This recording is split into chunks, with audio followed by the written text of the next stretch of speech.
In my quest to really loosen up with my pastels, I set out to create 2 more landscape drawings. I've got quite a number of useful pointers along the way, so stay tuned. Beforehand, I've prepared all the colours that I'm going to be using. Here's a swatch. The colours are bold and bright and simple, and excuse the chicken scratchings, but I've actually written down what each one is going to be used for. Of course, blue and white for the sky, a little fuchsia to add some highlights, yellow for the sun, purple shades for the mountain, and green ones for the vegetation. I'll put a list in the description below.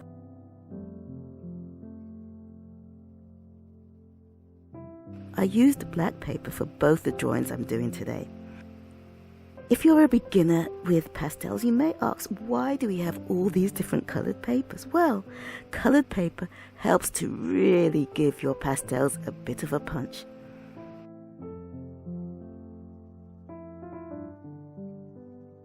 So, first things first, it's always good to work from top to bottom. That way, you avoid unnecessary smudges.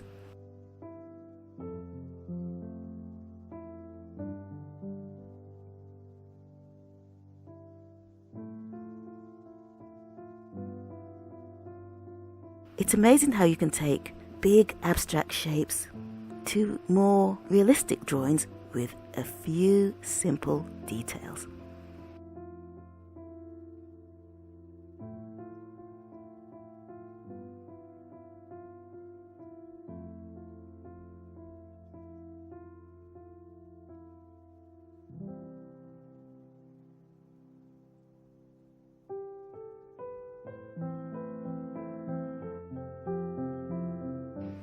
Of course, one of my favourite tools is to use my finger just to blend things in.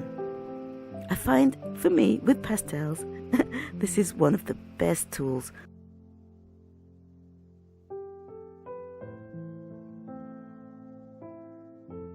Sometimes we'll get a whole range of colours when we buy a set of pastels or any other art material. Try limiting your palette. All those colours can be so overwhelming. When you're spoiled for choice, I say simplify, simplify, simplify. Try choosing just a light shade and a dark shade of each colour. Basically, with this drawing, I've really simplified my colours. I've chosen a darker purple and a lilac. I've also chosen a light green and a darker green. With just 2 shades of each colour, I can mix them and get the colour I want. Of course, a white and a black pastel always comes in handy when you want to lighten or darken a colour.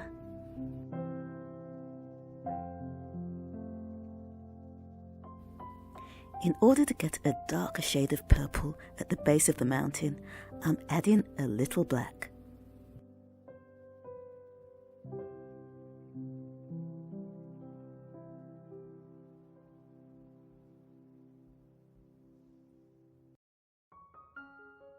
A little black on the edges of the banks will help to define the land from the water.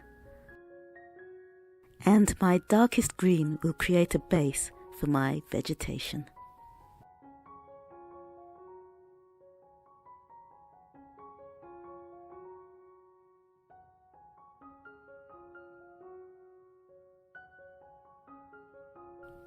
A lighter green in areas will help to give more definition.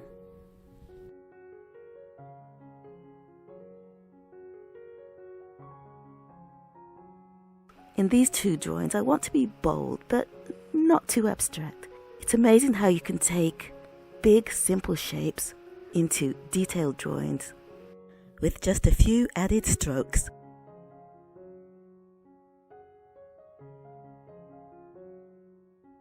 And I'm just amazed how the paper itself interacts with the dark background and automatically creates a few shadows for me.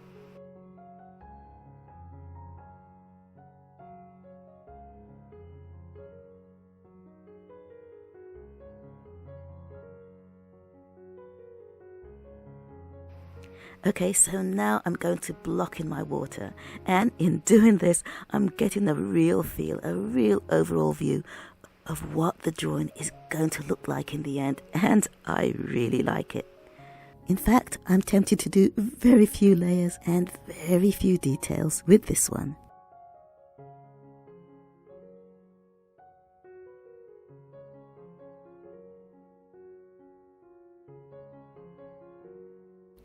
I found that a light grey, a light purple or a lilac are indispensable when it comes to adding a few details or shadows to the water.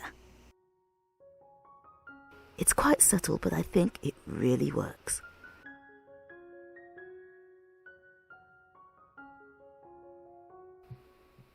Okay, so here we go.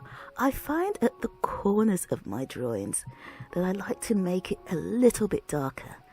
I think it sort of tends to pull the drawing inwards. I don't know, maybe it's a thing. Do you do this? Or have you heard of this? If you have, let me know in the comments. And if not, give it a go. I'm adding a few lines just to indicate the ripples in the water.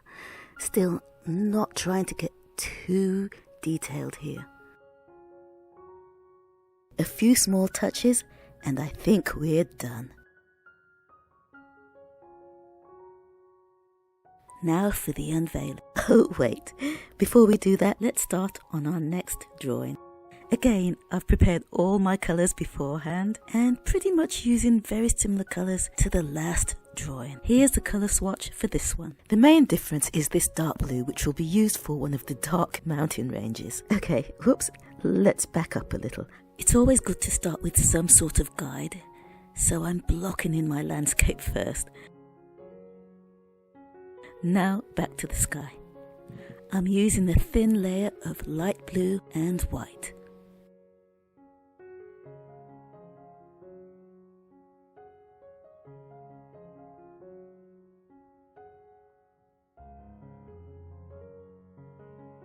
Okay, now our sky's blocked in, let's start on our blue mountains. First, the highlights of the mountains with a little lilac. It's great for highlights on blues. Which reminds me about the book that I bought on light and colour. Light and colour can have such a profound effect in your drawings, and that is something that I think is worth mastering. If you'd like me to give a step-by-step analysis of each chapter in that book, let me know if you're interested.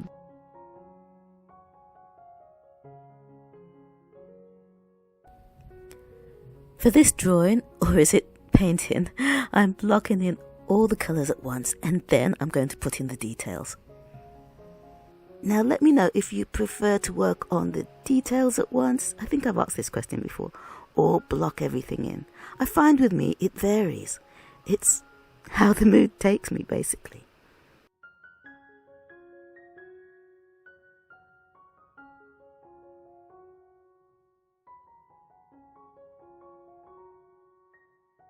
Okay, so now I'll do a bit of vegetation and then just block in my water, and that will give me an overall view of what my drawing is going to look like.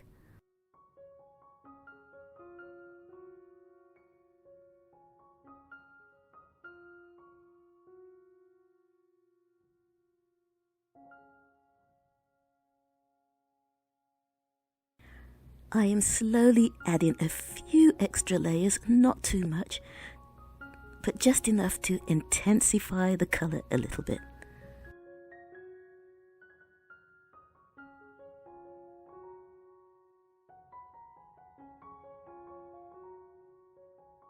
Now let's add a little yellow to give the sky a little bit of character, almost like there's a setting or rising sun. I think that dash of yellow, that contrast, really works.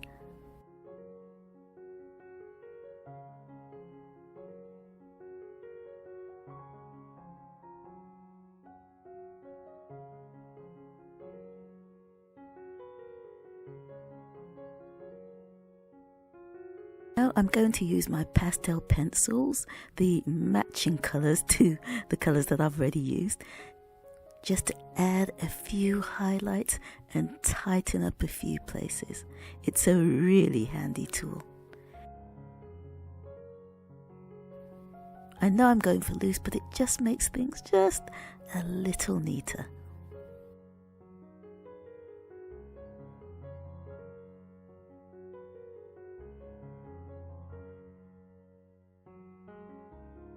Now that I have a dark green base for my vegetation, I'm going to add some highlights with my light green. I'm trying not to add too much detail here. And with the help of the black paper peeping through, I'm getting the illusion of dense shrubs and trees. For just a little more definition, I'm adding some highlights to my vegetation with a touch of white.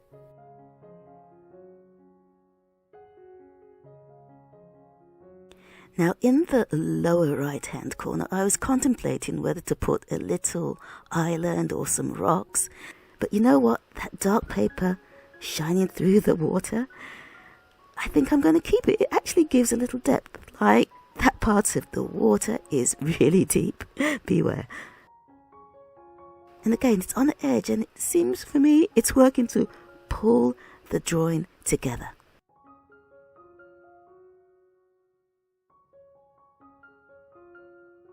Okay, so I'm so loving the mountains here, wow.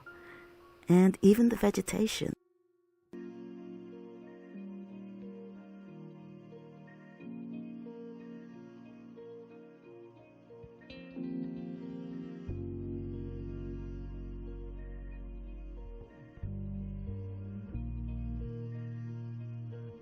Now let's look at the two pieces together.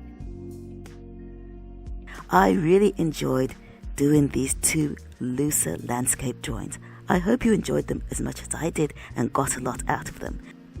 So go ahead, jump into doing some landscapes and have fun with it. Please remember to like and subscribe. Wishing you so much love. Peace.